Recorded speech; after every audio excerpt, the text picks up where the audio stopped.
Ladies and gentlemen, I've got two news stories for you today. The first is around the EFF's continual decline, as another fighter departs. The second is around race relations in South Africa, as a school has been cleared of allegations of racism. But let's get on to the first news story, and that is, I brought you a news story yesterday around the former public protector who resigned from the EFF. Floyd Shivambu came out and said that she was one of the most disciplined, hardworking, and skilled people he ever knew, all in the same day that another EFF Member of Parliament, another MP, has resigned.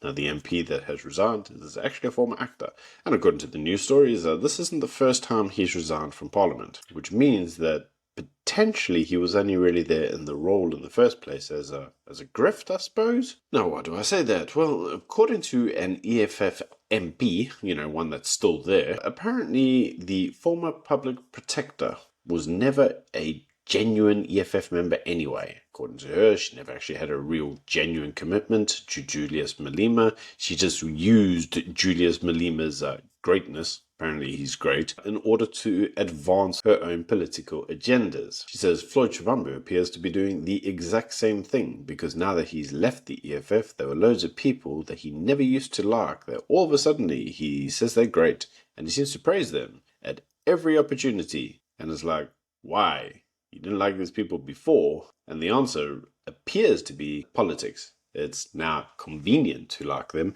and it wasn't convenient to like them before. According to this MP, the only reason that anybody's leaving the EFF is because they're either bitter opportunists who feel that the EFF owes them a position in Parliament because reasons, or potentially they're careerists that are trying to jump around in order to secure a better position, or potentially they were members of members. In other words, these were not members of the EFF, they were members of, say, Floyd Shivambu. This does, however, raise a problem with the EFF, and it's a problem that MK is going to have with time, and that is they continually get people that they consider to be great, and they parachute them into strategic positions because somehow they think that those individuals will help bolster up the vote. Now, according to the EFF, the former public protector, Busi, did nothing while in office. Well, that's actually a lie. She did plenty whilst in office.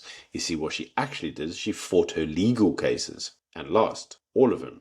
And now that all of her legal cases have concluded and she's got nowhere else to go with them, she clearly feels that the EFF's position in Parliament isn't strong enough anymore for her to strong-arm either the judiciary or Parliament itself in order to giving her what she wants, which appears to be a pension payout. Because remember, when she got fired, she loses the pension. But that's just pure conjuncture, based on her education. In any case, the MK party now has suggested the following. Advocate Mkhwebane is not a member of Umkhonto weSizwe Party. She is at liberty to join Umkhonto weSizwe Party, just like every South African is at liberty to join Umkhonto weSizwe Party, including you, journalists.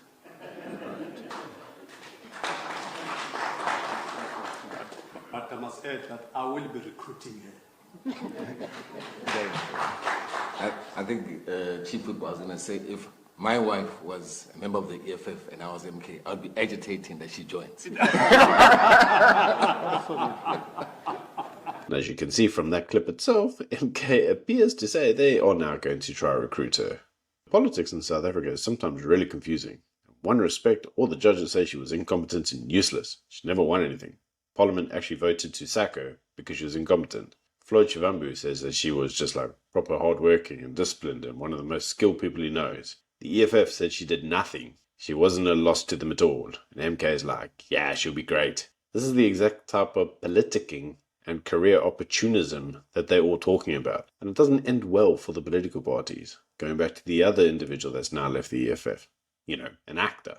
Well, I can imagine the discussions they had when they first took him on board. The discussions were like, well, he's an actor, he's got a big fan base, yeah, he'll be great. But this individual as well, has done nothing. This is the second time from Parliament that he's just going to disappear. And I suppose that's what happens when all the rats flee the ship, because they feel the ship is no longer useful. And this, unfortunately, is what is going to happen to the EFF as it continually declines. The signs are everywhere to be seen. No one really believed in all the communism and socialism now, and give us houses. They were all in it for the grift. Everybody knew it. But now that the grift's coming to an end, everybody's saying it. They're just leaving because the grift is just not worthwhile anymore.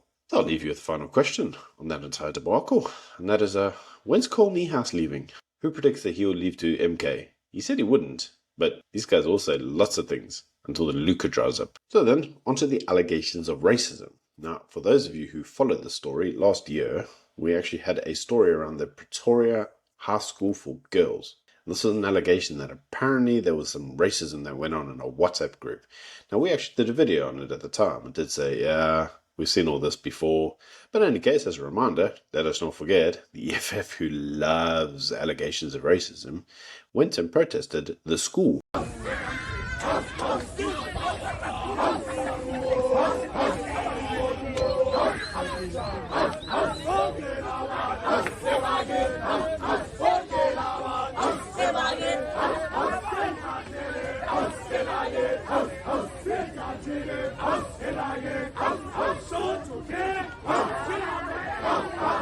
Now you see, whenever there's an allegation of racism, EFF's always there.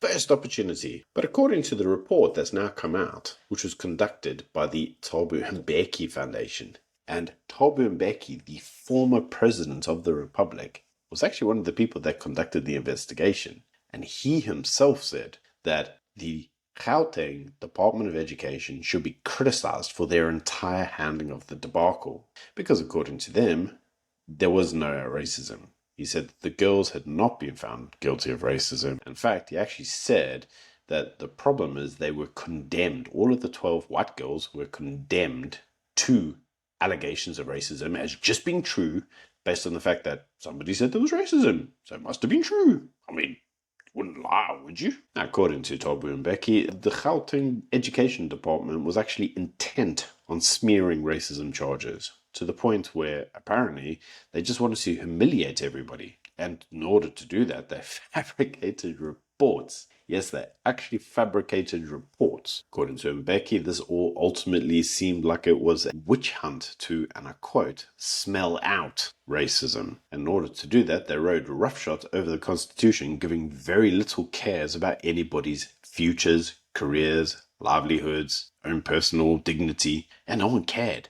as long as they found allegations of racism, even though there weren't any. Now, very interestingly, Mbeki actually goes on a little bit further and says this appears to be something that the Gauteng Department of Education and even Panyeza Lesufi seems to keep doing times and time again. And it is very true. All the allegations of racism always end up coming out of Gauteng, and they always prove to be untrue. And this has led certain commentators to remind us of the story of the boy who cried wolf. If you cry wolf enough, eventually no one's going to listen. And this, unfortunately, is how it's becoming to most of us. When we read the stories of racial allegations, we just go, oh, yeah, that again. I bet you it's not true. Because inevitably, they seem to be more cared about the allegations of racism and what it might be able to do for them politically, should they so-called find it, because then they can be a freedom fighter, and care very little about the truth of racism. And the reality is that on the ground floor, there's very little truth of racism in these instances. Now, that's not to say that racism doesn't exist. I have no doubt that it does. I think we've all seen it every single day, including white people. They see it too when black people are racist to them. Remember, the knife cuts both ways. So that's not to say that racism doesn't exist. But if you continually class everything as racism, then eventually nothing is racism, because everything's racism. Now, I for one would suggest that what South Africa actually needs to do is start to impose penalties against those who cry racism falsely, and that penalty should be one measured against the damage that these people's false allegations have against the livelihood of those who are criticized or alleged to have been racist. This itself will end up stopping many individuals falsely claiming racism when no allegation of racism exists. The problem is, it's probably going to put a lot of political parties out of business, as we covered in the first story. Now, why do I say that? Because let us use the example of Swane. Swane has an MOU with AfriForum, which basically means that AfriForum gets to go out in Swane and cut the grass verges for free. Nobody has to pay them anything, and it's just understood that they'll do it. Well, according to a now new EFF person that has been propped in by Action SA, never forget that Action SA put them there. They're just going to, cancel the MOU because, they're white and AfriForum, and that makes them racist? Yes. But you see, AfriForum itself hasn't actually shown itself to be racist, because according to AfriForum, they will be doing a conference with the Zulu King, in which they promote the Zulu culture in order to get a better understanding of the Zulu culture so that both sides, both Afrikaners and Zulus, can have an appreciation for each other. They can learn about each other's cultures, they can have a degree of respect for each other, and that respect will allow them to live in safer communities that fosters a economic growth and a brighter future in South Africa. This is the idea behind it. So the Zulu King's going, he's participating, AfriForum is sponsoring it, they're all going to have a great old time. This is how you do cooperation. But you see, the EFF and Gauteng, they're like, nope, AfriForum's racist because it's got white people. No other reason, they didn't do anything. They must be racist. And so these individuals are going to literally sabotage service delivery given to them for free on the basis of, can't have a whitey around there, can you? Now you see, that's proper racism. Why is nobody investigating that? But you see, that seems to be acceptable racism. And everybody's seen that. And to a large degree, this is why many white individuals end up wanting to leave the country. And I love South Africa. I don't think any of them should leave. You should stay and fight. This is your home. Stay here. You don't want to go to Australia, Perth, or some bullshit like that. You want to stay here and live your life here like we all do, right? But this is the type of thing that prompts them to want to leave. Allegations of racism just become tiring. After a while, it's just like, oh, more of that. No one wants to be a champion when you just listen to loads of stuff that you're supposed to be championing. That's all just false. That's lies. Nobody wants to champion a lie.